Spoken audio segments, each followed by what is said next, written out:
Your contract says to just copy and paste maintenance entries? Okay, enjoy your unsat rating during inspection. From May 2006 until September 2008, I was a SSGT, E5, and assigned to the Calm Focal Point, or CFP, within my unit in Germany. I pretty much learned all the ins and outs of Air Force maintenance data documentation by the guy who quite literally wrote and rewrote the Air Force instructions, AFI, on data documentation for the AF database system called Integrated Maintenance Data System. Here's how data documentation worked in the CFP. Work centers enter their corrective actions on trouble tickets in their IMDS section.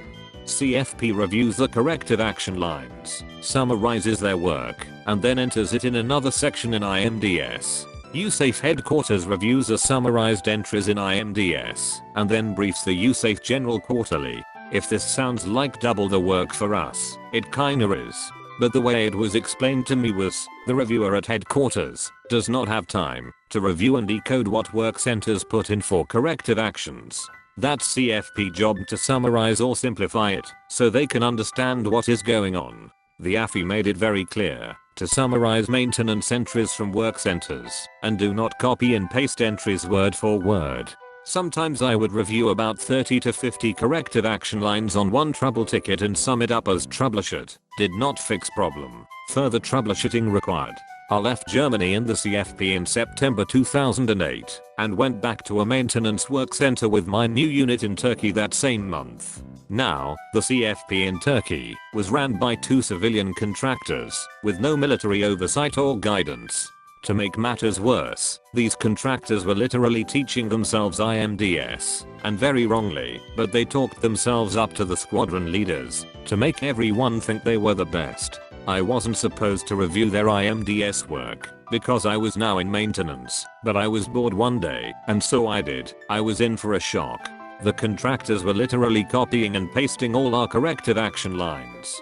Totally against the AFI. They didn't even make any attempt to correct any of our spelling and grammar mistakes. I brought this to the attention of my supervisor and branch chief, who addressed it with the CFP along with the AFI reference. The CFP response was, well, our contract says to copy and paste entries, so that's what we are doing. When our branch chief suggested they needed to start summarizing entries, they flat out refused because we don't have time for that. I did not like that answer. So, I did decide to test the CFP with some creative corrective action entries. Controllers said sound over frequency sounded like Shirley Brown's teacher. Verified teacher was not on duty. Switched out light bid on com radio. Did not fix problem. So we'll need to stitch radio after lunch. Stitched out radio and placed original bulb in new radio. Did not fix problem. Contacting engineers after PE. Sure enough, CFP copied and pasted my entries word for word.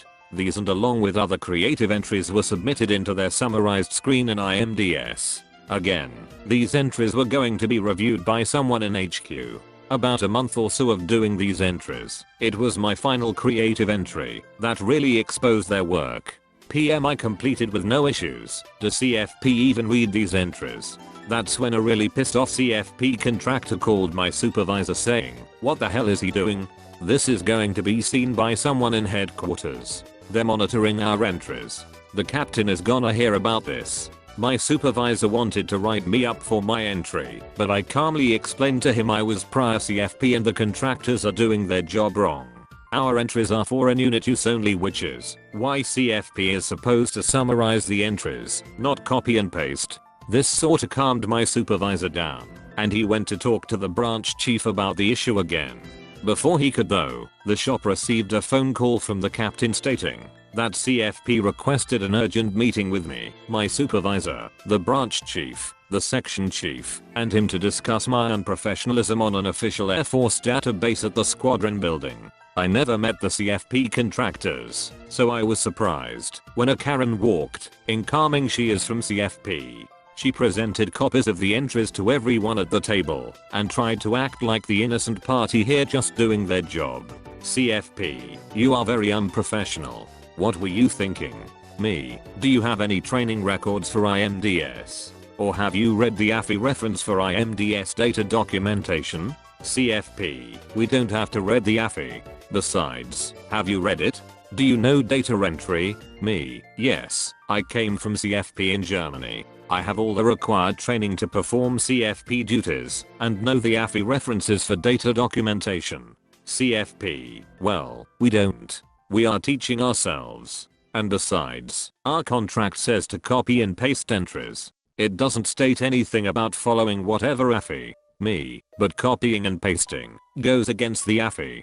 CFP, that is not the issue we came to talk about. We are in full damage control for your unprofessional line entry today. Me, do you read our entries or just copy and paste them? CFP, we have to read them before we copy and paste. It's in our contract. Me, you realize this have been going on for almost a month, right? CFP is silent and turns red. The leaders at the table looked stunned at what I just said. Me, I've been doing these type of entries for over a month. This includes adding squelch juice to radios. According to the AFI, CFP is supposed to review our corrective action entries, summarize our work, and submit it on. If there are discrepancies in our corrective actions, they can be fixed within an hour at the work center. The AFI also clearly states, do not copy and paste work center corrective action entries. CFP, again, I don't care what the AFI states, we follow our contract, not the AFI. We, Captain, SSGT, you are dismissed from this meeting. Thank you for bringing this to our attention. I honestly thought I was going to get into a lot of trouble as I left the room. As I waited in the car, my branch chief and supervisor, to appear from the meeting, I was preparing for the worst. It turns out, it wasn't. The outcome of the meeting was, since our unit was having an command eval next month, the captain is going to ask if someone from command can come and evaluate CFP's work on IMDS. In the past, since CFP was contracted, they were either exempted from evals and or their ratings did not affect the overall rating on the unit. The results of the eval, CFP contractors had failed 17 of 20 IMDS training tasks that were required for the CFP. Not only were they just copying pasting entries for my work center, but all the other work centers as well. To make matters worse, they were reporting the status of our airfield landing equipment wrong, reporting it out of service when it's fully operational. They didn't update supply tracking, update preventive maintenance inspection schedules, or have a backup plan in case of emergencies.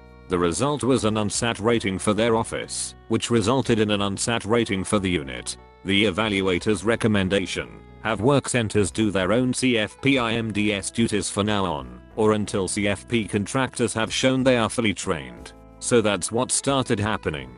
The duties of the contractors were reduced drastically, and they had to be reassigned elsewhere. On the re-eval inspection 6 months later, we received a SAT rating. Side note, CFP duties responsibilities for data documentation was later reassigned to work centers when the AFI was rescinded a few months later and replaced with a technical order that required work centers to start doing their own data documentation.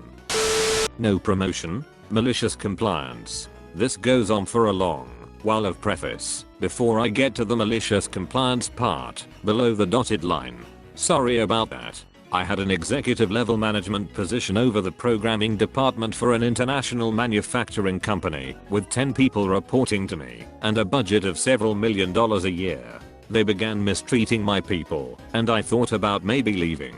One of my key people told me he was planning on leaving, so I gave him the name and number for my agent and a written recommendation. A few weeks later they started being abusive to me, so I called my agent and got out. I ended up at the same company as my former employee, as coworkers. I went from a VP level job to a mid-level programmer job, but with the same salary and an unwritten understanding that I'd probably get a titular promotion, but not a pay raise, very soon. I instantly showed the new employer that they were getting their money's worth, made a name for myself there, and was getting kudos from the CEO. About 2 months later I had a titular promotion. I was now the head programmer and responsible for the architecture of all the company's software and for guiding and mentoring all the programmers. I'm very good with helping junior programmers to advance their skill set and position, so this is a good fit for me. A new org chart was distributed, and the whole staff was told that I was the guy they should turn to about any questions, and that I'd be helping them all toward getting promotions and raises. They were all happy to hear about this. I had the track record to prove that I could do it, and my former employee was there to tell them all that I was for real. 2 days later my boss got forced out in an ugly spat with his boss. I didn't like it, but what can you do? The new boss was announced. It was a coworker who I got along with well, so I wasn't too worried. Then they hired a new boss for him, and suddenly everybody that got hired, including replacements, was from India, or female, or both. But my new boss and I still conducted the hiring interviews, so everybody was at least competent. A new org chart got distributed showing me as a mid-level programmer again. I talked to my boss about it. He brought me to his boss about it, and his boss told me that the old boss had never put the paperwork through ours about my promotion, so as far as he was concerned it never happened. I pointed out that we all had the org chart showing on paper that it had happened, and he said he didn't care. The company had an absolutely insane data structure that, due to the way they did things, got crazier by the day. I tried to tell them about the problem. That was what resulted in my boss getting forced out because he asked me to do so, and this information and its consequences pissed off a VP.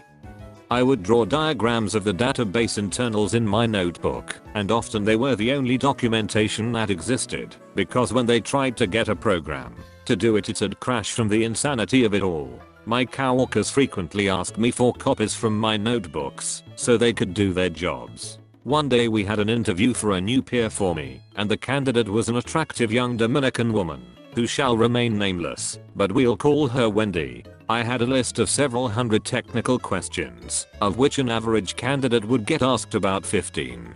Wendy was the only candidate I ever interviewed who got every question wrong. I don't mean gee I don't know wrong, I mean confidently made up a bullshit answer wrong. I kept asking things easier and easier, trying to give her a chance to get anything right, but no, she kept getting everything wrong. I asked all my most basic questions, she got them all wrong. I probably asked 60 or 80 things, she got every single one wrong. My boss always gave every candidate a programming scenario. He gave her an easy one, and she had no idea where to start. When we got out, my boss's boss asked us what we thought, and my boss and I said she is the single worst programmer either of us has ever seen. For the love of God, don't hire her. So of course, he made her an offer on the spot, and she started the next day as my titular peer, but I was required to report to her about everything.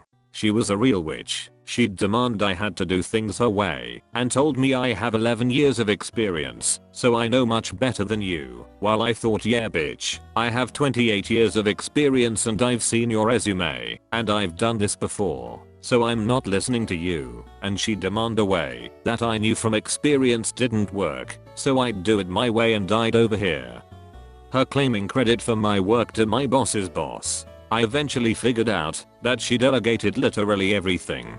We were all made to work in low open cubes that wouldn't have passed 4 cattle pens. The company had a policy that for every sick day you took you lost a vacation day, and if you'd already used your vacation time you didn't have any sick time. So everyone constantly came to work sick and everyone got every single cold because there were no walls. And so it begins. My hard drive got full. I was overdue for a new computer, but my desktop had a web server for a little used but vital application on it and couldn't be retired under any circumstances, so I had to keep it. It was unusable with a full hard drive. Company policy was that I had to report it to it and do what they said, so I did.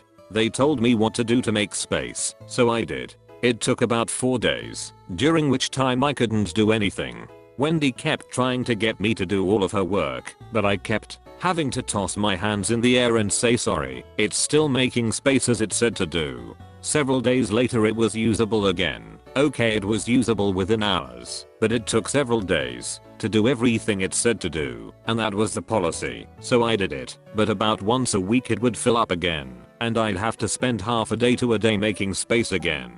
Eventually this would have become impossible, but I didn't get that far. We'll get to that. The company instituted more and more Dilberty policies. We weren't allowed to delete anything. We had to just mark it off and put in the new stuff. Every change had to be documented in 3 different places. All requests had to be copied back and forth daily between 3 different systems, several of which would often go down. Just the copying literally took hours out of every day.